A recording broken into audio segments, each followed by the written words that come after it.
kita lanjut dulu Pak Nofri Latif. Beliau nanti akan mengenalkan diri sedikit, tapi saya kenal beliau inilah Ketua Panitia Pembangunan Surau Sydney Australia yang sudah mangkrak kira-kira belasan tahun ya. Tapi di bawah leadership beliau akhirnya terjadi percepatan dan penuntasan.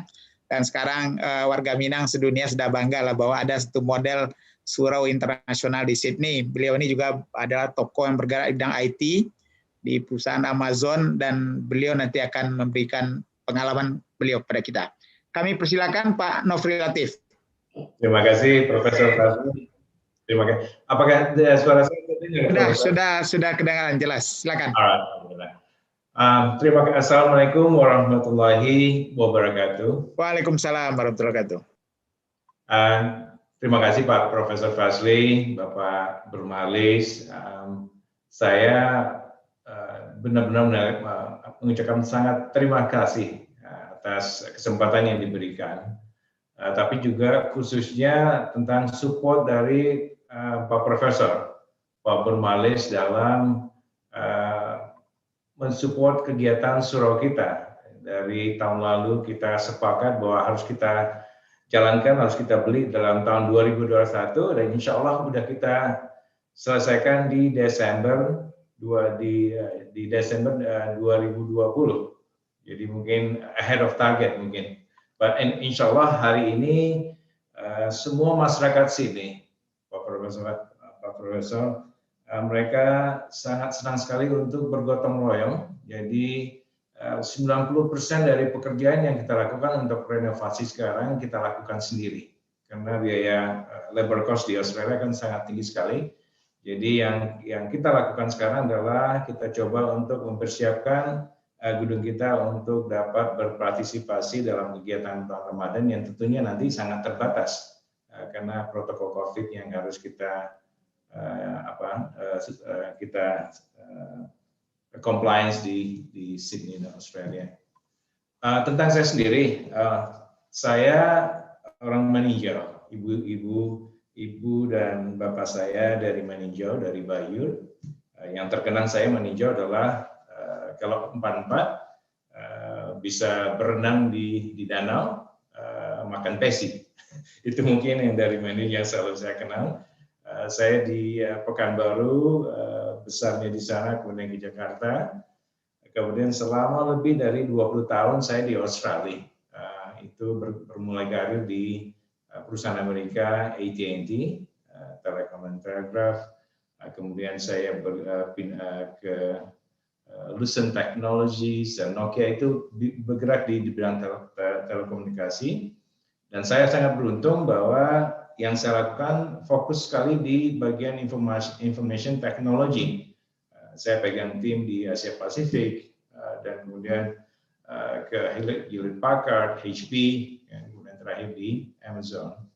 Mungkin itu yang keberuntungan yang saya rasakan selama ini. Alhamdulillah punya waktu sekarang agak sedikit banyak, saya coba untuk fokuskan surau untuk anak-anak youth kita di Australia.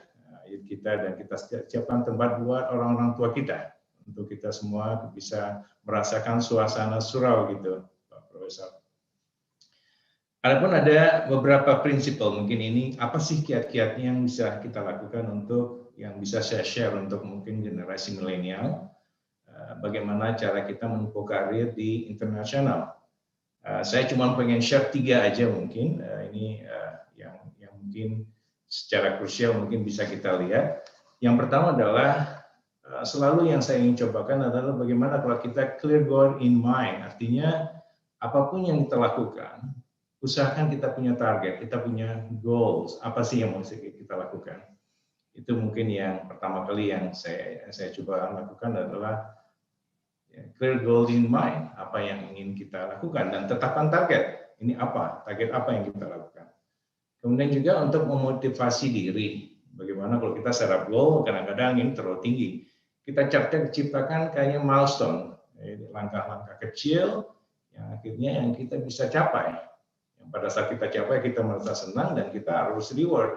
That's good. Ini kita udah mencapai sesuatu. Jadi itu akan memotivasi diri kita bahwa kita sudah berhasil dan itu akan memacu kita terus-menerus meraih goal kita. Kemudian yang juga dalam clear going mind adalah bagaimana kita bisa melihat ini, bagaimana kita melihat masalah ini dengan helicopter view. Kita coba ke atas, apa sih yang terjadi, sehingga nanti kita tidak terjebak ke masalah yang kecil-kecil yang bukan mensupport goal kita. Apa sih goal kita sebenarnya? Seperti yang selalu kita lakukan adalah bagaimana kita mencoba untuk agar youth mempunyai tempat, mempunyai kesempatan untuk belajar agama, kesempatan untuk secara profesional menjadi anak-anak yang nanti kita bisa share, yang kita bisa memberi manfaat, bukan hanya di Australia, tapi juga di ranah kita. Yang kedua, salah satu kiat adalah mungkin ini be curious, artinya selalu ingin tahu, selalu ingin belajar, selalu ingin memperkaya ilmu, selalu ingin improve yourself, artinya itu mungkin ya. Jadi salah satu keinginan kita untuk selalu belajar, kita merasa tidak pernah merasa cukup, bahwa semakin kita banyak belajar, semakin kita banyak tahu, semakin banyak yang kita tidak tahu. Yang mungkin ini yang selalu kita lakukan. Kalau di information technology, setiap kegiatan, setiap teknologi itu akan berkembang setiap 6 bulan sekali, sehingga kita semua terpaksa dan biasa untuk belajar. Nah, itu yang mungkin dari kemudahan dari kita. Kemudian satu lagi adalah untuk itu kita harus betul-betul paham, jadilah seorang yang betul-betul SME, subject master expert. Artinya kita betul-betul mengerti apa fokus dari kerjaan kita. Jadi programmer yang ngerti betul tentang programmer. Jadi project manager, dia betul-betul jadi project manager, sehingga kita menjadi orang yang bisa bersaing. Karena di Australia, kalau kita jadi orang yang biasa, kita akan ditempatkan biasa, tapi sebagai minority kita harus punya lebih unggul. Sehingga dari unggul itu kita bisa ditempatkan di posisi yang menarik. Jadi sangat tidak mudah menjadi minority di luar negeri, tapi kalau kita push dan kita akan coba lebih keras, insya Allah itu akan memudahkan kita. Yang kemudian di dalam saya coba untuk di Asia Pasifik, atau mungkin juga manage salah satu tim mungkin di China atau di Amerika, di mana bumi berpijak, di situ langit dijunjung, itu adalah satu hal yang paling mengena sekali, karena pada saat kita berbicara dengan tim kita, saya punya tim mungkin di Hong Kong atau di Singapura atau di China atau mungkin di US, bagaimana kita berinteraksi dengan tim kita di sana, selalu yang kita ingin pikirkan adalah bagaimana cara pola gaul mereka, bagaimana mereka berkomunikasi, bagaimana mereka bersikap. Jadi secara informal dan informal kita mesti ngerti, jadi kita mesti mempelajari dulu, sehingga itu akan membantu kita dalam berkomunikasi untuk mencapai tujuan yang ingin kita dapatkan. Jadi itu yang kedua adalah be curious, artinya kita harus belajar terus-menerus, jangan pernah berhenti. Kemudian yang ketiga, ini mungkin satu hal yang ingin juga saya share, bahwa ternyata untuk jadi pemimpin itu harus belajar. Banyak kiat-kiat yang harus kita pelajari, dan kiat tersebut akan menjadi habit kita sebagai pemimpin. Jadi pemimpin bukan hanya memimpin orang, tapi juga memimpin diri kita sendiri. Apa yang harus kita lakukan. Kemudian satu hal lagi yang saya juga rasakan adalah ternyata jadi pemimpin itu adalah orang yang melayani. Jadi kalau saya punya anak buah, dan anak buah saya lah nanti yang akan berhubungan dengan customer saya, sehingga yang selalu yang jadi pikiran saya adalah bagaimana saya bisa melayani anak buah saya sehingga dia bisa melayani customer saya. Jadi mungkin pertanyaan berikutnya adalah how can I help you?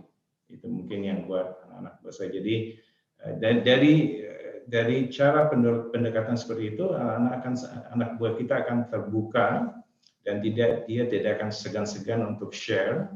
Dan dia tahu bahwa kita akan selalu bersiap sedia untuk membantu mereka untuk memastikan bahwa customer kita dapat kita layani dengan sebaik-baiknya. Mungkin gitu aja kali Profesor, untuk 3 kiat aja Insya Allah ini bermanfaat buat semua orang. Terima kasih. Singkat, padat.